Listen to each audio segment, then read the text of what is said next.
Hello everyone, this is Calvin Castine. We're in Burke, New York today. It's Sunday, October 8th. A lovely day to pack the family up in the old automobile and drive to Burke for the open house at the Almanzo Wilder homestead. The historic marker from the Franklin County Historical Society says home of Almanzo Wilder from 1857 to 1875. His boyhood experiences here are described by his wife, Laura Ingalls Wilder, the writer in The Farmer Boy. I am probably like most of our viewers. I have never read any of the Little House books written by Laura Ingalls Wilder. My knowledge of the Wilder family comes from watching Little House on the Prairie, and Laura Ingalls' romance and marriage to Almanzo Wilder are well documented in that long-running TV show, which is now in reruns. So that's why we're here, to check out this birthplace of Almanzo Wilder, a farmer boy who is now known thanks largely to Michael Landon and, of course, also to Laura Ingalls. I'll take a quick tour. We've been told, according to the article we've read, that there will be a guided tour offered. We came down Route 11 to get here, and there was absolutely no signs leading us to here. We had to stop and ask directions. This is a two-day open house for this Saturday and Sunday.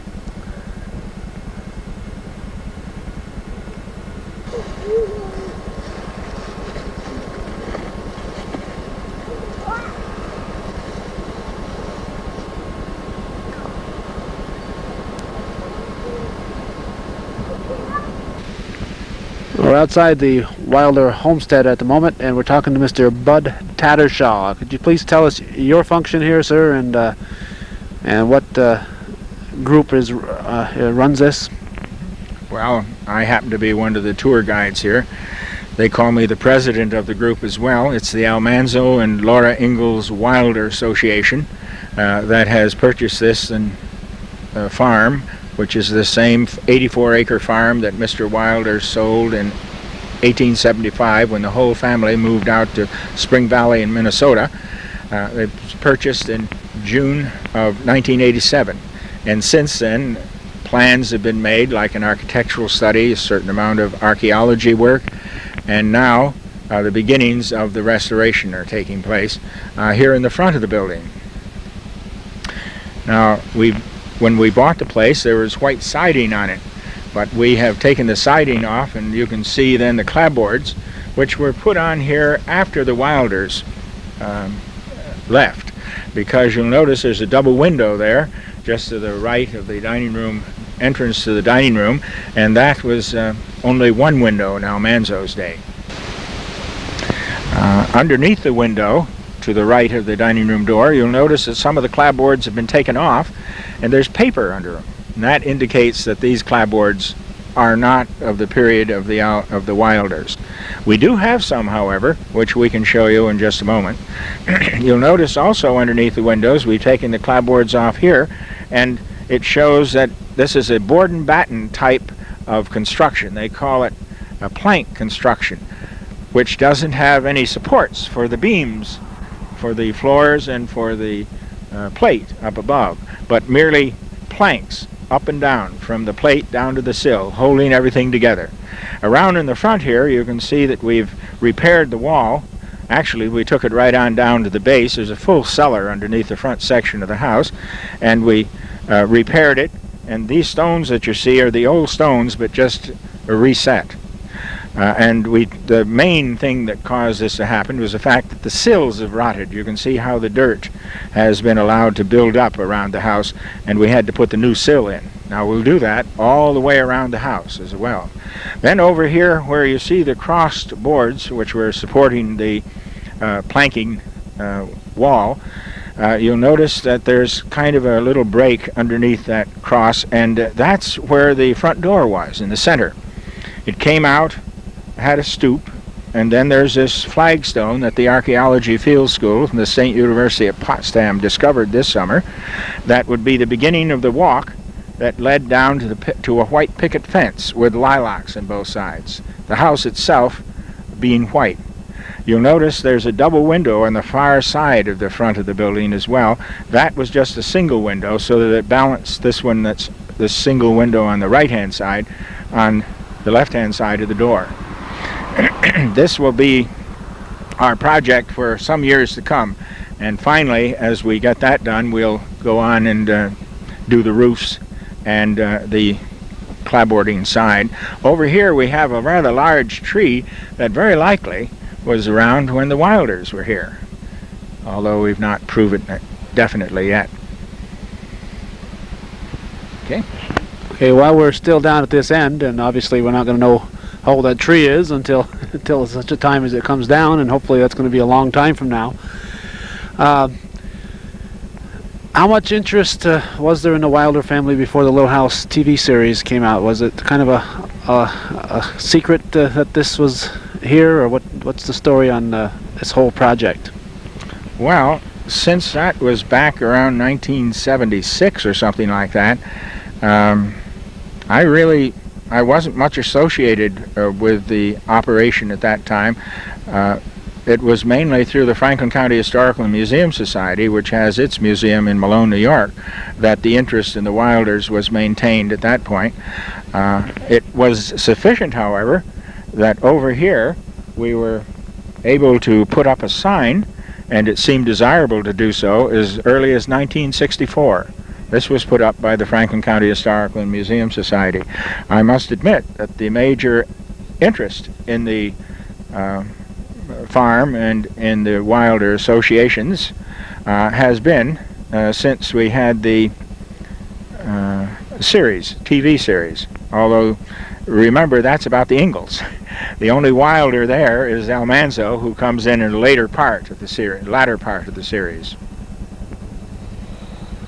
And while you still have the microphone, you mentioned also before we came on camera that there are 5 of these type of museums or whatever around the country. Would you tell us about that, please? Yes, there is a series of books called Little House Books, of which The Farmer Boy is merely the second in the series, published in 1932. But other sites, such as this, that are involved with the series are out at Walnut Grove, which we hear about in Little House in the Prairie, at Dismet, where 4 of the books were, and the first book, Little House in the Big Woods, was at Pepin, Wisconsin, where Laura Ingalls was actually born, and it tells about her early childhood, with the Farmer Boy telling about the childhood of her husband, and because of that, it doesn't have any Ingalls in it, for they didn't meet until they came together out in Dismet, South Dakota. The main museum relating to the Little House books, however, is down at Mansfield, Missouri. It's not a Little House site because no book relates to that site, but that's where all the books were written and where Mr. and Mrs. Wilder lived for the 50-odd years of their life. This side door and porch was where, in the Farmer Boy book, the Wilders found a little waif of a dog, and they fed him one evening. He was kind of shy. He wouldn't come inside, but he stayed around the house, and during the night he scared off some would-be intruders who actually entered the homes of some of the local farmers. The second window back on this side of the house was the entrance to the woodshed that Almanzo likely would have used most of the time, for it was his responsibility to keep the wood box filled by the kitchen stove. And as we look up into the gable end of the house, we'll notice that there's a different kind of clapboard up there. It's rather wider than the ones below. Those are original and are put on by squared nails, and the architect who made the architectural study in 1988 says that those would have been ones that Almanzo would have looked at. And it's at the rear of the building here that there was rather an extensive shed And it's there that, among other things, the outhouse was located. Then over here where you see the scarecrow, that was a garden that was done by the 4-H group this year from Chateauguay. Behind it are a lot of weeds, but in the front there really was a garden, and they used seeds from plants that were actually growing in New York State at some time during the 19th century. They're unimproved plants. As you look off in the distance, that was all plowed right up to those tallish trees down at the far distance, up until at least the 1950s. But nature has taken its course and is reclaiming the land for brush and woods now. It's 84 acres that Mr. Wilder purchased in 1840 and continued to develop until 1875, when he sold it to Mr. Francis White, who had a farm in the vicinity. And then over here to the right is a corn crib, which was made by one of our local farmers, Mr. Silas Vincent, for our restoration here. And then as we pan further over, you can see the beginnings of our visitor center or orientation center, which will be the place where people will gather in the future once it's instituted, and where we'll have a small museum and maybe an office and a little store. So we're getting ready for things, but we still have far to go and much funding to obtain. Now we're looking down towards the Stacy Road on the north side of the house, and this was where Mrs. Wilder had her vegetable garden. Almanzo doesn't say much about that in the book, but then that wasn't his responsibility. His responsibility was out in the barns. And as we look at the barns, we find that the Archaeology Field School followed some sketches that Mr. Wilder made, so that his wife, Laura Ingalls Wilder, could actually write the book Farmer Boy with some sense of where things were located. And in this case, they seem to have discovered, with exploratory trenches, the foundations of the of the carriage buggy house, the carriage barn. It was wide enough for 3 carriages and a sleigh, and as you pan on down to the back, you can see that it's part of a long wing. And so you could actually draw the horses right up inside, or the wagons right up inside of the buggy house, unhitch the horse, and then take it just a whisper further into the wing, and that's where the horses' stalls were. This debris that we're seeing is from a dairy barn that was developed across the back here after the Wilders left, and it burned in 1969. As we find things, why, we throw them on the pile. Someday, maybe souvenir hunters will take it all away. Then we can progress on down. The barn itself was a 3-sided barn with 2 wings stretching out to the east, and then the cow barn connecting them back and connecting the 2 wings just behind the house here. It had a center courtyard, as they term it, so some people will call this a courtyard-style barn. Where you see these little flags, this is towards the end of the north wing, and then in the far distance you can see some flags, and that's the east end of the south wing. In between was the open area where you have the courtyard. Where the weeds are here is where the cow barn was.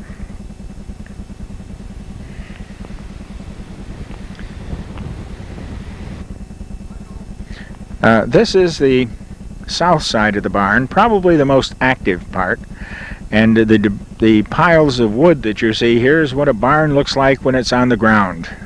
This is from a post and beam barn that was over in North Bangor and was given to us by Mr. Davis. It may be one day that parts of it will go into our reconstruction of the Wilder barns. It's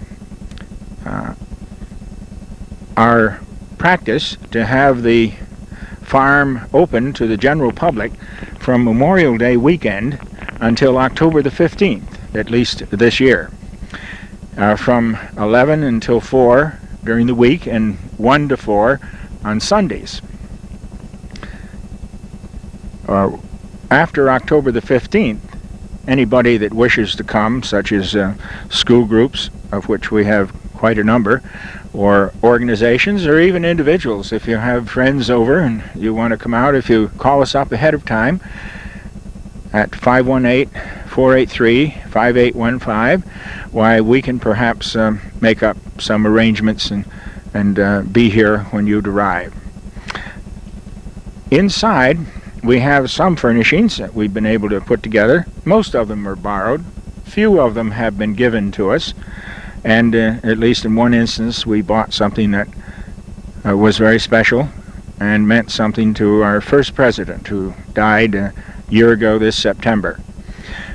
Inside the kitchen, we have a stove that was given to us by Mr. Parent from Malone,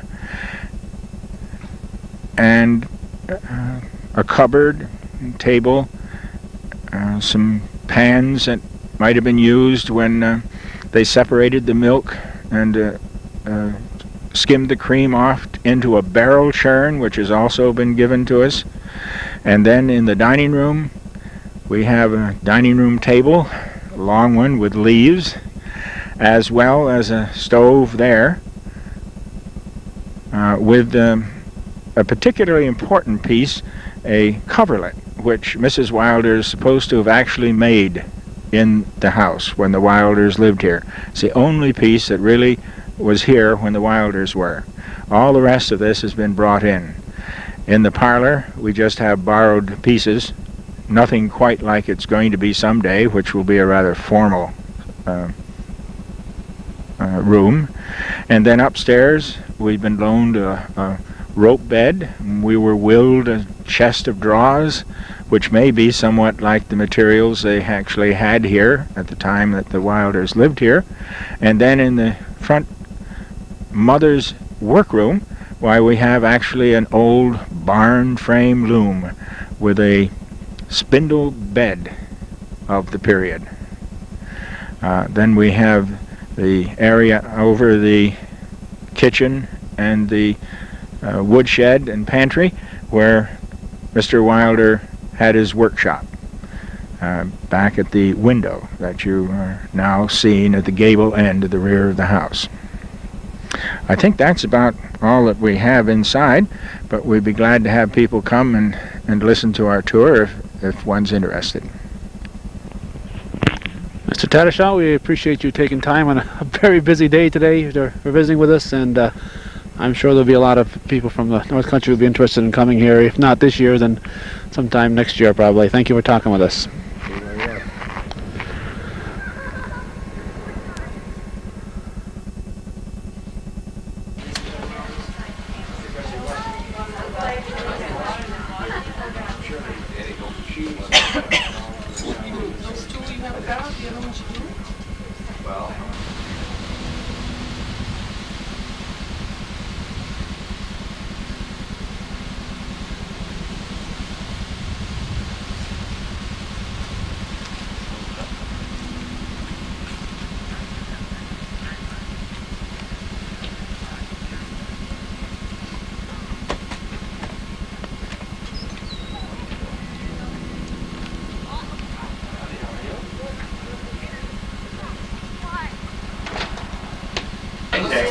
Too, so you don't have to look through at the House of History. Oh, cool. Did you sign her when you came in? Remember I told you about all the beeswax and stuff?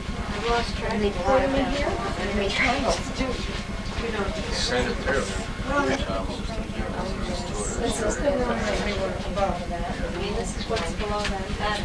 That's right. The stairs were right along this wall that we went up.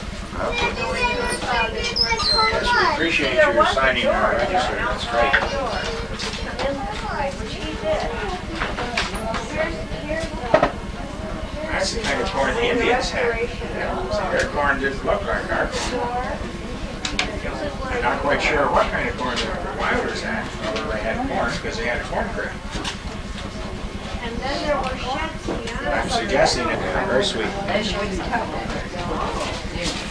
There's a bar of lye soap. Yes, sir. Some of your soap. Have cookies.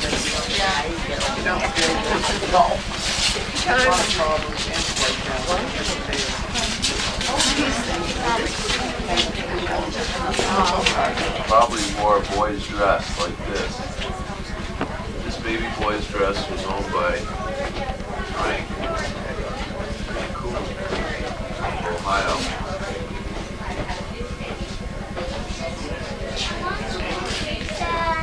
That's like, What are those?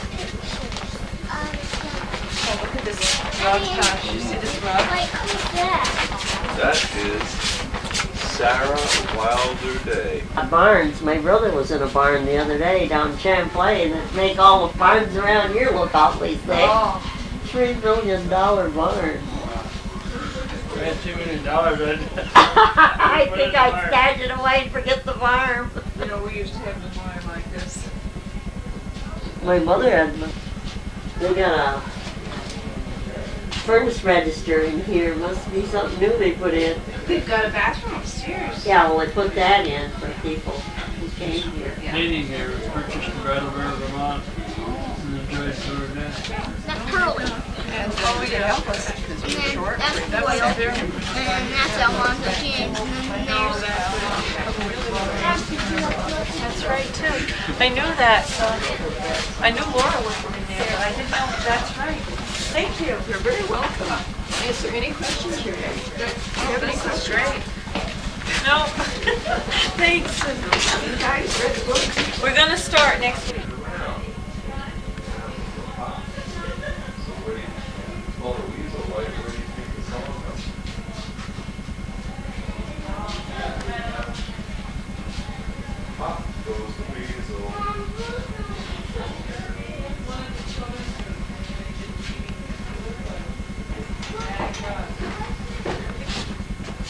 See that?